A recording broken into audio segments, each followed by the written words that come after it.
اعوذ باللہ من الشیطان اللعین الرجیم بسم اللہ الرحمن الرحیم قال اللہ سبحانہ وتعالی فی القرآن الکریم بسم اللہ الرحمن الرحیم قل لا اسألکم علیہ اجرا الا المؤدة فی القربہ۔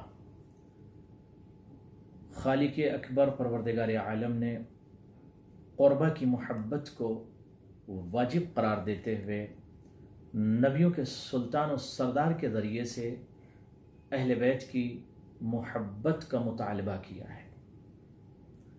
عشق اہل بیت، محبت اہل بیت، قربہ کی محبت آپشنل نہیں ہے، اختیاری نہیں ہے، ہر فرد پر، ہر شخص پر واجب ہے کہ وہ محبت اہل بیت اپنے دل میں رکھے۔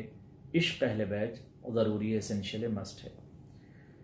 پیغمبروں کے پیغمبر نے اہل بیت اطہار کو کبھی زیر چادر جمع کر کے بتایا کہ یہ میرے اہل بیت ہیں، اور قرآن نے، خالق نے، پروردگار نے اعلان کر کے بتایا کہ زیر چادر جو ہیں وہ اہل بیت اطہار ہیں۔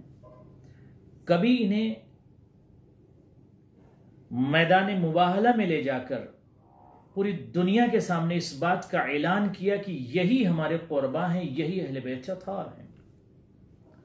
عظمت زہرا سلام اللہ علیہا کو بیان کرتے ہوئے نبیوں کے سلطان و سردار نے ہمیشہ، صرف ایک مرتبہ نہیں، ہمیشہ، جوانوں نے من، بزرگوں نے من، غور کیجئے گا، ہمیشہ پیغمبروں کا پیغمبر، سلطان انبیاء ہمیشہ اٹھ کر کھڑے ہو کر احترام کرتے تھے۔ کس کا؟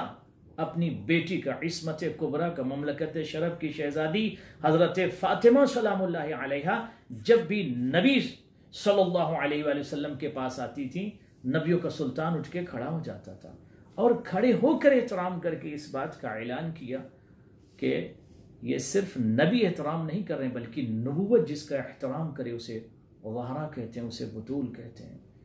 اللہ اکبر۔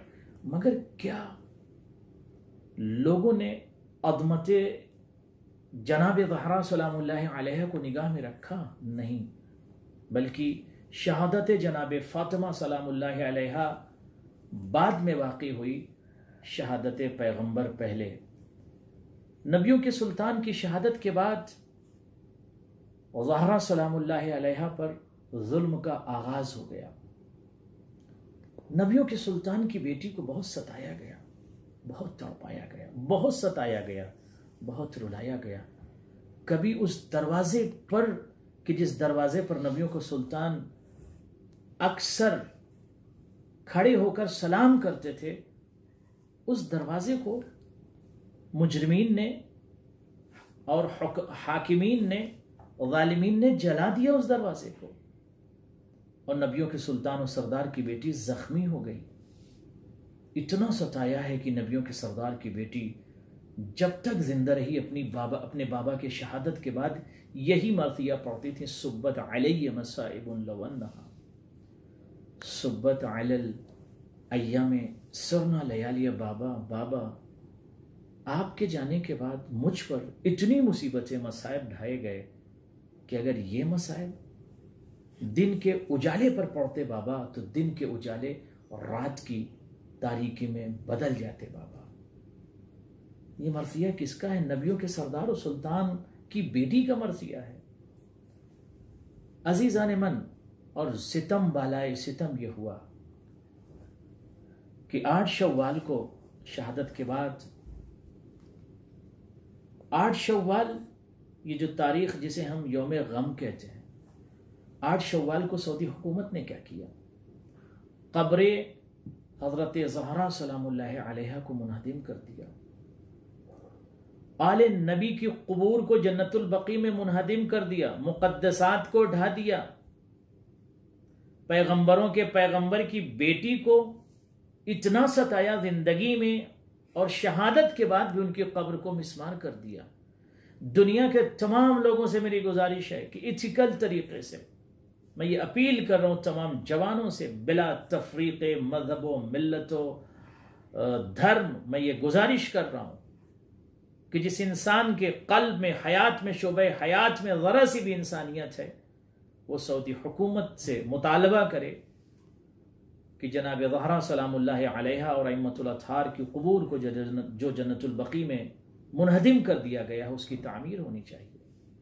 اور پھر میں یہ تمام اپنے جوانوں سے ایک جملہ عرض کروں گا، میرے جوانان، 8 شوال کو یونیورسل یوم غم قرار دیجئے، اور جتنا ممکن ہو سکے دنیا کے ہر فرد کو آپ بتائیے کہ سعودی حکومت نے کتنا ظلم کیا ہے کہ نبیوں کے سلطان کی بیٹی کی قبر کو گرا دیا، پیغمبروں کے پیغمبر کی بیٹی کی قبر کو گرا دیا، یونیورسل پروفٹ آف پیس کی بیٹی حضرت زہرا سلام اللہ علیہا کی قبر کو منہدم کر دیا۔